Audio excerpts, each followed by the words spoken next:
what they mean, what they're really saying is, look at us, look at me, look at all these people.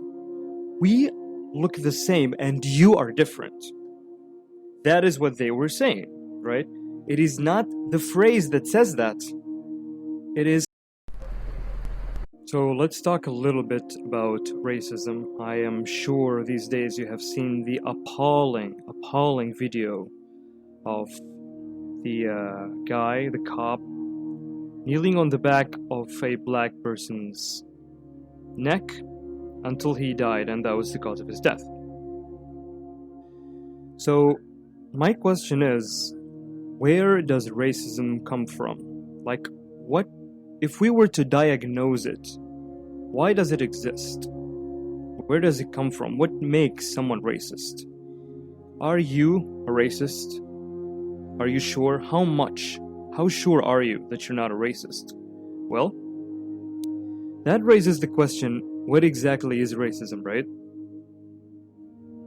Now, if you think about it, it is really one of the most insane ideas, let me tell you. Being racist, to be racist is to believe that due to the differences between you and another race, that alone makes you superior to that race, or that other races are inferior to your race for absolutely no reason other than the race itself. So it isn't that you feel better than people because you achieved something. It isn't because anything was actually in your control that made you that race. You didn't pick your race, you didn't pick your skin, you didn't pick where you were born, you didn't pick your language. But you still, insanely, with no logic, think that you're better. So how is it possible that we think this way? How is it possible that there are people who are capable of thinking in this pattern? Where does racism come from? Well, I'm going to give you a few reasons and my personal diagnosis from what I think, and also my personal experience of racism and things that I have faced in my life. Okay? So the first thing I want to talk about in my diagnosis of racism is that it seems to be a response to our differences. Now that seems obvious because it's in the definition. It's believing that someone who's different is worse than you. Yeah, but the question is, why?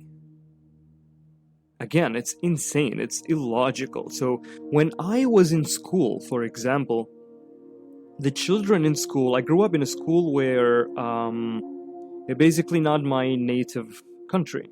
So everyone was from the country itself, and I was an outsider, a migrant, if you will. Okay?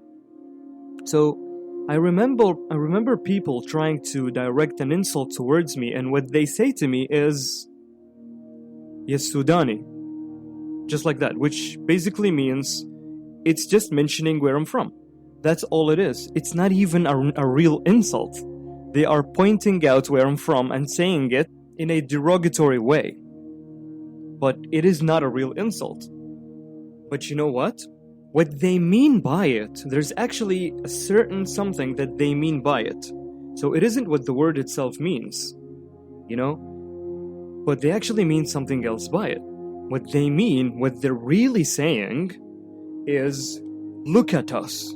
Look at me, look at all these people. We look the same and you are different.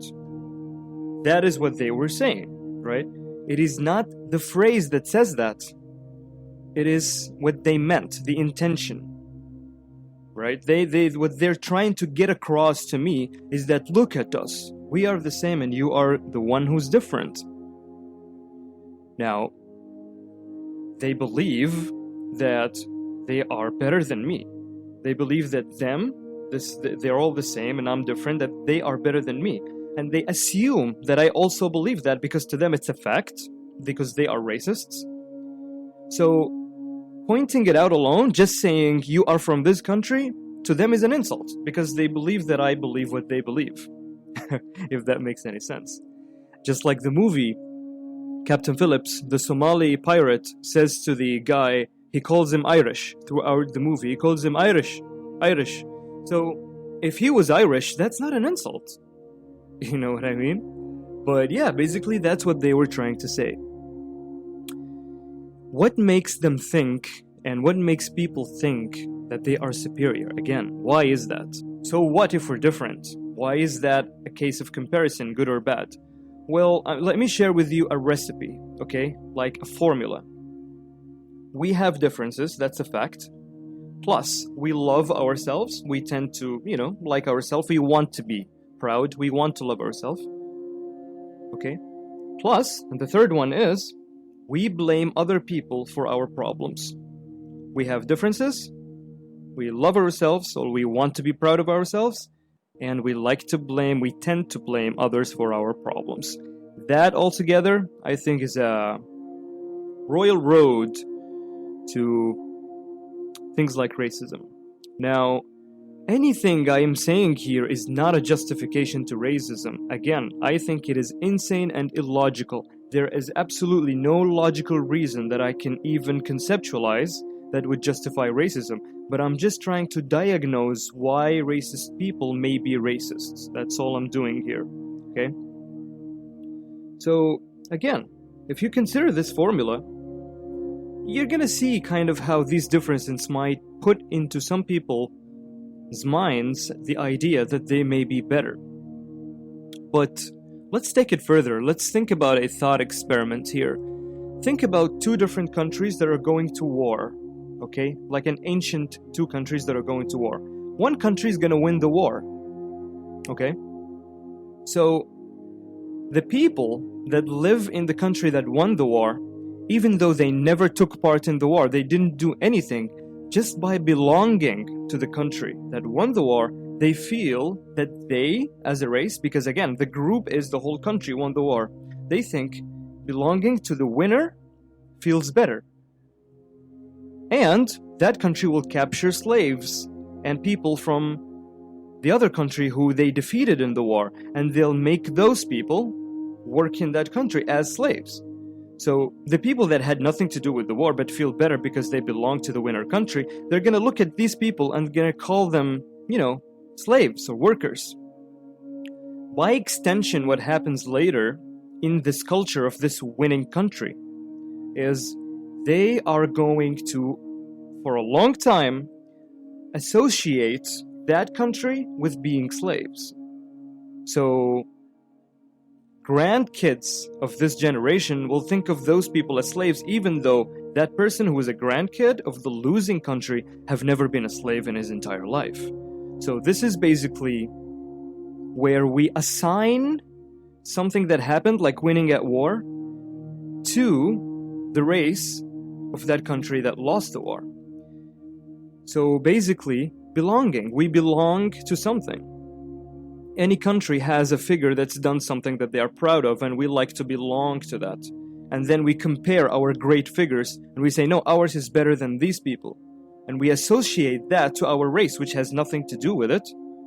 But then we become racists. That's insane. So, this explains, by the way, the stupidest, in my opinion, type of racism, which is making fun of people's cuisine, food. Food racism. Like when you call someone who's Indian curry eater. By the way, I love curry. But my point is, there's nothing wrong with eating curry. Everybody eats curry. But the racist person that uses that slur has associated eating curry with the race of Indian people because it is in their cuisine. And now it's derogatory. So, yeah, basically that can be thought of as another reason why people are racist. But also, and this is the third reason, we learn it from others. So let's say you are not a racist and your family is not a racist. And you do like a family dinner and you have one person, you only need one person at a dinner table to say a racist expression, to say like something racist, and then one of your children there is going to pick it up. And he's going to grow up thinking about it. So he learned it from others. And if he didn't take action, it might internalize and stick with him, and he's going to actually think that he is superior or other people are inferior because they eat certain food, no matter how stupid it is. Like, the proclivity and capacity for humans to believe stupid ideas and carry them on as something logical, a belief that actually affects their action, is huge. And it's insane. Again, none of this is any justification for racism. I don't think it's logical at all. It's not what I'm saying. Don't hate what I'm saying. Just listen and bear with me. This is just a diagnosis. I hope you get what I'm trying to do here. The last reason I want to share is, I spoke about this a little while ago, we blame others for our problems. What do I mean by that? For example, if you don't have a job because you are incompetent, you would rather say, the reason I don't have a job is because there are other people from a different country that came into my country and they took my job. They took the job that I'm supposed to do, right? So it's not because you are incompetent. It's not because you could ever be a failure. No, it's because other people from a different country took my job. You know? So yeah, that's just passing thought, basically, like blaming people for others. But again, there is a fact, which is we are different. We have biological differences in skin, whatever it is. This shouldn't mean anything comparatively with good or bad. But then we tend to try to love ourselves, and we also blame others, and that together will make those differences have something to do with good and bad, and then we assign those things to the race, and voila, we become racists. That's all I have for today. This is my humble, quick diagnosis of racism. I hope you enjoy that. Let me know what you think. I will see you soon next time. I'm finished. Bye bye.